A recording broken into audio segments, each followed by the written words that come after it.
খাগড়াছড়ির মহালছড়ি সিন্ধুকছড়ি জালিয়া আঞ্চলিক সড়কটির নান্দনিকতায় মুগ্ধ পর্যটকরা। প্রতিদিনই ভিড় করেন তারা। সড়কটির কারণে জেলা থেকে চট্টগ্রাম, ঢাকা সহ যে কোনো জায়গায় পণ্য আনা নেওয়া সহ সহজে যাতায়াত করা যায়।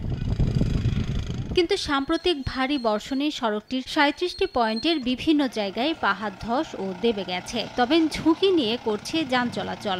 বৃষ্টির পানিতে আর যেন দেবে না যায় সেজন্য পলিথিন দিয়ে ঢেকে বালু ও কংক্রিট দিয়ে ঠিক করা হলেও শঙ্কা থেকেই যাচ্ছে। দ্রুত স্থায়ীভাবে মেরামত না করলে যে কোনো মুহূর্তে সড়কটি ধসে গিয়ে বড় ধরনের দুর্ঘটনার আশঙ্কা স্থানীয়দের। অনেক জায়গায় দাবে গেছে, যানবাহন চলাচল করতে পারতেছে না, সিএনজি এবং মোটরসাইকেল চলতে পারতেছে। 2 হাতের মতন দেবে গেছে। এখন এটা যে কোনো মুহূর্তে বিলীন হয়ে যেতে পারে রাস্তাটা। পাহাড় ধসে পড়ছে, গাড়ি নিয়ে আমাদের যাতায়াত করার সমস্যা।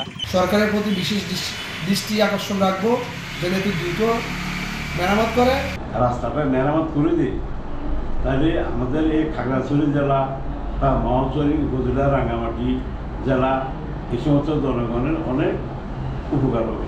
সড়ক ও জনপথ বিভাগ বলছে, স্বল্প ও দীর্ঘমেয়াদী প্রকল্পের মাধ্যমে সড়কটি রক্ষা করার চেষ্টা করা হচ্ছে।